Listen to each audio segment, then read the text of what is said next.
We look at Egypt, of course, and we see again the nature of empires. And we have to look at it. I know the state of mind that we're in. We're trying to get over our traumas. We're trying to get over our complexes and so forth. And I understand that often that does necessitate the emphasizing of the positive. But also we are in a position of nation building, civilization building. We're in a position of trying to survive. We're in a position to try to make it through the next centuries as a people. In studying also the pride of our civilization, we must, as Chancellor William projected, study also the problems. Why did it fail? Why did it fall apart? What was going on? Did Egypt become too feudalistic?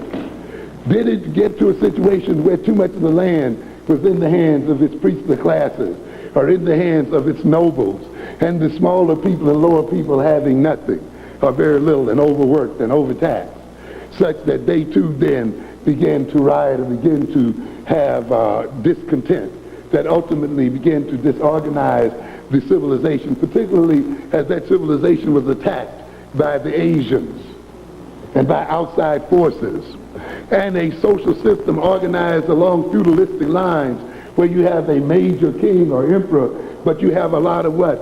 Sub-kings and sub-rulers. Can that empire stand up when it is being attacked from a number of different ways and directions, and not fracture so that kings will have a piece of this and another king will have a piece of that? And when it fractures that way, will not those kings of these separate areas vie with each other to become the supreme king again? These are the kinds of things, and that's why you have to look at what? Social organization, the political organization of states and of empires, so that when you rebuild your civilization again and your nation again, you will have this knowledge available to you so that you can build one that will not be fractured in the way that the earlier ones were fractured. And we see then Egypt going through this. And we see, though, again, as Egypt forgets and integrates, as Chancellor Williams indicates, bringing in those Asians into the very heart of its empire.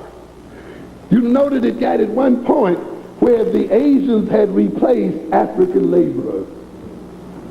Oh, you know, this is not the first age where black people were complaining about Asians having jobs and having control of the economy. They were complaining about that during the Egyptian Empire. Did you know that? Yeah. They had slipped them in. They had gotten themselves in positions through marriage and all other kind of games, and got to where they were controlling vital areas, or very heavy influence in vital areas. And we have a situation that's very much similar to where Africans exist today. Even in their own lands, other people have the vital positions and control of the economy. Yeah. Yes. And you must understand that psychohistory and understand that psychology of future society. And so we can see then that each time Egypt gets in trouble, it gets in trouble because of these Asians and white-skinned people and these other people attacking and coming in. And because often it was not as prepared politically and organized as well as it could have been to deal with these people. And because it had permitted these people, some of them got into the priesthoods and gotten into other vital cultural areas of Egyptian life. And we see Egypt only coming back when? And recapturing itself when? When it goes back to its what? Its origins. When it goes back down home, right? And goes south. And goes back to the blackest of the black. And forget about those mulattoes and people and goes back where? Back down south and gets its religious orientation together again. Gets its ethnic orientation together again. Gets its genius together again. Gets its military organization together again. And then you see it what? Coming back to take over its lost territory. Coming back in many instances to expel the infidels and to expel the foreign elements from its midst. And yet making the mistake again of what? Letting them back in and having to fight the battle again and again. And entering into alliances with them, so at the end of its life, it's this betrayal by these white nations and by these Asian nations and by these so-called lords that they had appointed in the Delta that are betraying them and getting involved in intrigue that ultimately leads to its defeat and its destruction. Human errors. and the like of just pure heart sense in many instances, and seeing what is going on in the world and learning from history. To an extent, Egypt has some problem because its people were essentially unwarlike. Right? Oh yeah, it had to be. They were well protected by what? A desert, by an ocean, by what? A mountain range. The soil just grew luxuriously and everything. And so life was pretty good. And for a long time, it blocked the enemies out. And in a way then, the people did not have to develop the warfare and the warfare temperament in ways that other civilizations had to do so. And ultimately, because of that, they often suffered. Because believe me, they did not learn about war and cruelty until the Hyksos got a hold of them. Yes.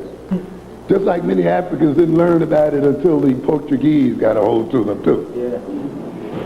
Who taught them what cruelty meant and taught them what it means to really make war. But dig that African ingenuity, though. Once they found out about it, once they recognized it, once they saw the value of chariots and horses and military formations and so forth, what happened? They came back again, and they fought again.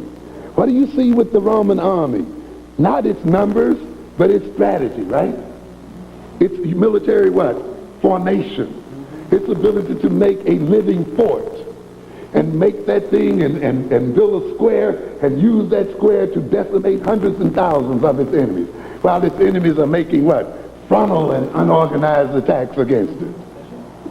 This is the same kind of military formation that's going to permit something like 300 or 400 Europeans to kill 10,000 or more African soldiers. Face the reality. Sometimes it's just that. Or the difference in a sword. A difference between iron and steel. The difference between the length of a spear. You see how Shaka changed the rules of warfare by just doing what? Changing the length of the assegai. Along with some other military psychology. Study that psychology. Excellent psychology. Deciding to step out of the tradition and look at it and say, hey, we got to change this. And looking at these soldiers and say, no, you're going to live this way. And I'm going to toughen you up this way. And if I see a wound in your back, it meant you were running, so you're going to die. So you may as well die with one what? In your chest.